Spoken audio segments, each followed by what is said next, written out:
अस्सलाम वालेकुम नाज़रीन, ड्रामा सीरियल मोहरा की नेक्स्ट एपिसोड बहुत धमाकेदार और इंटरेस्टिंग होने वाली है, क्योंकि नेक्स्ट एपिसोड में अब अरमीन बेगम के राज फाश हो जाएंगे। इसी के साथ निम्रा भी दाइम से मिलने पहुंच जाएगी। यहाँ फरीद हमदानी भी सिकंदर से पैसों का मुतालबा करेंगे, तो क्या सिकंदर हमजा की मदद के लिए तैयार हो जाएगा या फिर अपने बाप को आईना दिखा देगा? और क्या अरमीन बेगम निम्रा की शादी दाइम से होने देंगी या कि नहीं, इस बारे में बताएंगे हम आपको आज की इस वीडियो में। लेकिन इससे पहले अगर आपने हमारा चैनल अभी तक सब्सक्राइब नहीं किया है तो बहुत शुक्रिया के साथ पहले चैनल को सब्सक्राइब कर लीजिए। तो जैसा कि नाज़रीन, ड्रामा सीरियल मोहरा की कहानी अब एक नए मोड़ पर पहुंच चुकी है, जहां हर किरदार का असल चेहरा बेनकाब होना शुरू हो चुका है। लेकिन सवाल अब भी वही है कि क्या दाइम की निम्रा से शादी हो सकेगी या कि नहीं। और वहीं अरमीन बेगम की सारी चालें उन्हीं पर उल्टी पड़ना शुरू हो चुकी हैं। वहीं अब दूसरी तरफ अरीशा भी सिकंदर के झूठे वादों में फंसकर घर वापस आ चुकी है, क्योंकि सिकंदर को अरीशा से गर्ज है दौलत की और अरीशा को सिकंदर से मोहब्बत है। अब देखना ये दिलचस्प होगा कि सिकंदर की गर्ज पूरी होगी या फिर अरीशा एक बार फिर सिकंदर से बहुत बड़ा धोखा खाने वाली है, जब उसे इस बात का पता चलेगा कि सिकंदर तो उसकी माँ का दिया हुआ घर बेचकर पहले ही बिजनेस में इन्वेस्ट कर चुका है। बहरहाल अरीशा तो वापस आ गई है, मगर उसकी हरकतें नहीं बदली। और जैसा कि अलीजे से अव्वल रोज से ही अरीशा को खुदा वास्ते का बेर है, इसीलिए अब भी वो अलीजे की कड़वी कसीली बातें सुनकर चली तो गई है, लेकिन अब वो सुबह होते ही उसके कमरे में आएगी, जहां अरीशा अलीजे से यही कहेगी कि मुझे पता चला है कि तुम्हारा बहुत बड़ा नुकसान हो चुका है और अफसोस तो तुम्हें बहुत ही हुआ होगा और तकलीफ भी बहुत हुई होगी तुम्हें। यहाँ अलीजे यही कहेगी कि तुम वो तकलीफ नहीं समझोगी, क्योंकि तुम खुद जो अभी तक माँ नहीं बनी हो। यहाँ ये बात सुनकर अरीशा के तो तन बदन में आग लग जाएगी और वो उंगली उठाकर अलीजे को चुप रहने के लिए कहेगी कि अब एक और लफ्ज नहीं कहना। यहाँ अलीजे अरीशे की वो उंगली मरोड़ कर रख देगी और कहेगी कि अफसोस, दुख और तकलीफ क्या होता है जब तुम अपनी औलाद को हासिल ही ना कर सकोगी, तब खुद से ये सवाल पूछना, शायद तुम्हें उस वक्त पता लग जाए। और अरीशा भी अलीजे से यही कहेगी कि अब बस मैं तुम्हारा मुंह तोड़ दूंगी, एक लफ्ज और भी कहा और तुम्हें इस घर से धक्के देकर ना निकलवाया तो तुम मेरा नाम बदल देना। यहाँ अलीजे भी यही कहेगी कि तुम जितनी भी चालें चल लो और जितने भी हरबे आजमा लो, तुम अपनी चालों में कभी भी कामयाब नहीं हो सकोगी, क्योंकि मैं कमजोर नहीं हूँ। और अब इसी के साथ वहीं दूसरी तरफ अरमीन बेगम चारों तरफ से बुरी तरह से फंस चुकी हैं। अब जैसा कि इनकम टैक्स डिपार्टमेंट के अंदर की खबर उनकी कोलीग को मिल गई है और वो अरमीन बेगम को सब कुछ बता भी चुकी हैं, लेकिन अरमीन बेगम तो सोच भी नहीं सकती थी कि कभी उनकी इंक्वायरी भी हो सकेगी। एनजीओस के नाम पर लिए गए फंड्स में जिस तरह की 2 नंबरियां की गई हैं, अब उनका ये सारा कच्चा छट्टा खुलकर सामने आने वाला है। और अब वहीं उन्हें गबन और धोखाधड़ी के इल्जाम में एनजीओ की सदारत से इस्तीफा भी देना पड़ेगा, जिसके लिए वो ज़हनी तौर पर बिल्कुल भी तैयार नहीं है और साफ अल्फाज में अपनी कोलिग्स को ये कह चुकी है, जिस सीट को हासिल करने के लिए तुम कई अरसे से सोच रही थी, तुम्हारा ये प्लान फ्लॉप हो जाएगा। इस तमाम सूरत हाल की वजह से अरमीन बेगम तो बहुत ही ज्यादा ज़हनी दबाव में आ चुकी है। वहीं अब एक ब्लास्ट उनके सर पर और भी गिरने वाला है कि आग लगाने वाला बंदा तो नहीं पकड़ा गया, लेकिन गाड़ी तहवील में ले ली गई है। इस बात से अरमीन बेगम की तो नींदें भी उड़ गई हैं और अब अपने अंजाम के वो बहुत करीब हैं कि जहां अरमीन बेगम की सारी घरौनी साजिशें बेनकाब होंगी। किस तरह से उन्होंने अपनी बेटी का रिश्ता दाइम से ना होने के चक्कर में अपनी ही फैक्ट्री में आग लगवा दी और किस तरह अलीजे के बच्चे की जान लेने की कोशिशें करती रहीं और बिलाखिर अलीजे को सीढ़ियों से धक्का देकर अपनी ही नस्ल का खात्मा भी कर गई हैं। अरमीन बेगम एक लालची, खुदगर्ज और निहायत मक्कार औरत हैं, जो अपनी बात मनवाने और अपने स्टेटस के लिए किसी की भी जान ले सकती है और हत्ता के अपनी ही फैक्ट्री को आग भी लगवा सकती हैं। बहरहाल नाजरीन, अब निम्रा भी दाइम से मिलने के लिए चली जाएगी, जहां वो दाइम से यही पूछेगी कि उसने ऐसा क्यों किया।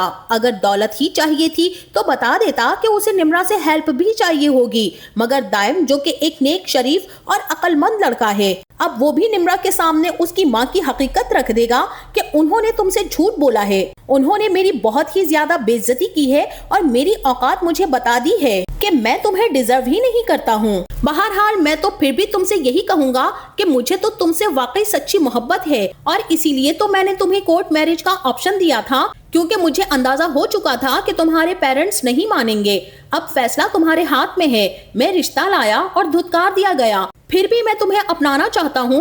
निम्रा दाइम की बातें सुनकर खामोश हो जाएगी। वो जो सोच कर आई थी कि दाइम का गिरेबान पकड़ेगी और 2 थप्पड़ उसके मुंह पर लगाएगी। निम्रा का तो सारे का सारा प्लान दाइम की बातों से फ्लॉप हो गया और उसे बहुत ही ज्यादा गुस्सा आने लगा अपनी माँ की असलियत जानकर कि किस तरह की बेहिस और खुद गर्ज उसकी माँ है, जो कि अपनी ही बेटी की दुश्मन बनी हुई है।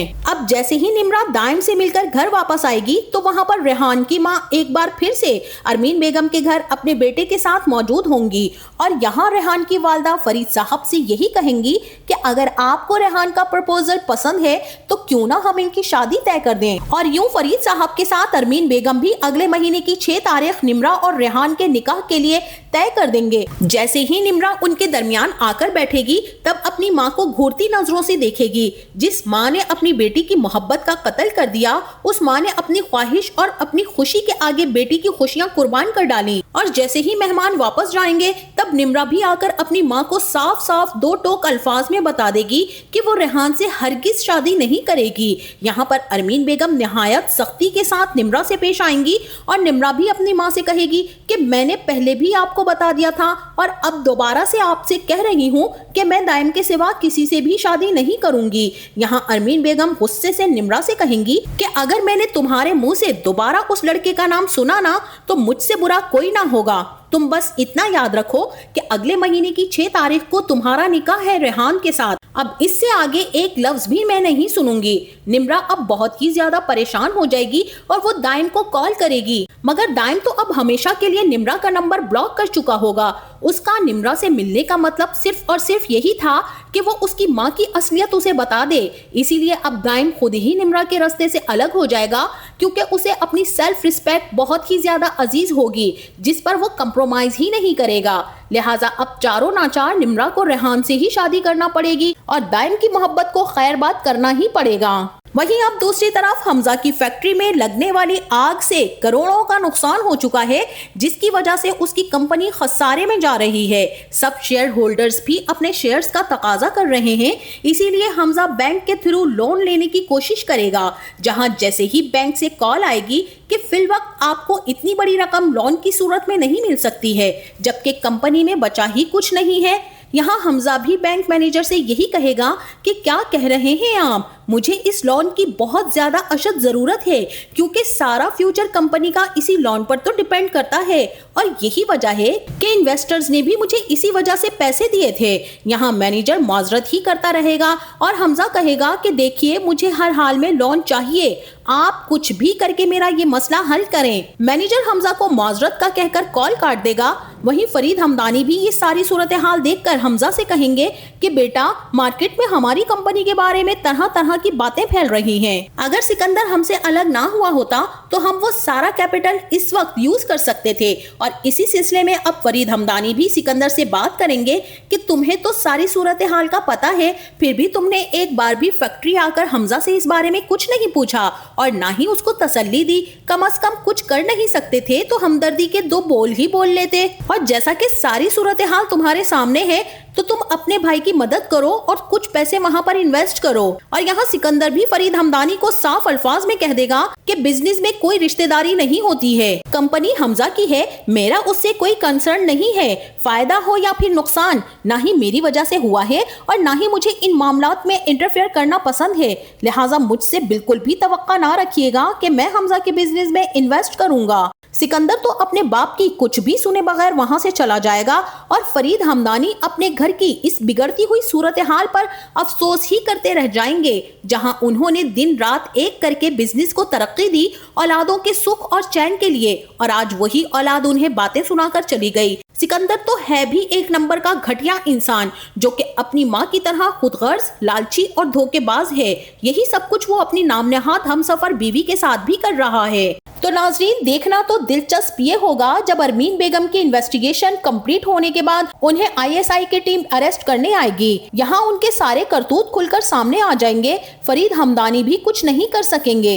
अलीजे भी अरमीन के राज से पर्दा उठा देगी और हमजा के साथ फरीद हमदानी को भी अरमीन की वो वीडियो दिखाएगी जिसमें उस बंदे का बयान रिकॉर्ड किया गया था। या फिर ये भी हो सकता है कि अलीजे अननोन नंबर से ये वीडियो हमजा को सेंड करे और उसे ये सब पता चल जाए कि उसकी زندگی برباد کرنے کے پیچھے کوئی اور نہیں بلکہ اس کی اپنی سگی ماں ہی تھی۔ یہاں بدلہ تو علیزے کو لینا تھا ان سب سے، لیکن یہ سب فیملی آپس میں ہی اتنا الجھ گئے کہ علیزے کے بدلے آسان ہو گئے، یعنی مکافات عمل خود چل کر ان کی زندگیوں تک آ پہنچا ہے، جہاں پر ہر ایک کو حساب دینا ہوگا۔ تو ناظرین، آپ کا اس بارے میں کیا خیال ہے؟ کیا ارمین بیگم گرفتار کر لی جائیں گی؟ اور کیا سکندر کا دھوکہ ایک بار پھر سے عریشہ کو اس سے دور کر دے گا؟ اور کیا نمرہ کی شادی ریحان سے ہی ہوگی؟ آپ کا اس بارے میں کیا خیال ہے؟ اور یہ ڈرامہ آپ کو کیسا لگتا ہے؟ اور اس ڈرامے کے کون سے کردار آپ کو بہت زیادہ پسند ہے؟ اور کس کردار کی اداکاری سے آپ بہت زیادہ متاثر ہیں؟ ہمیں اپنی قیمتی رائے سے ضرور آگاہ کیجیے گا۔ جاتے جاتے ویڈیو کو لائک اور چینل کو سبسکرائب کرنا نہ بھولیے گا۔ اپنا بہت سارا خیال رکھیے گا۔ ملتے ہیں نیکسٹ ویڈیو میں، تب تک کے لیے اللہ حافظ۔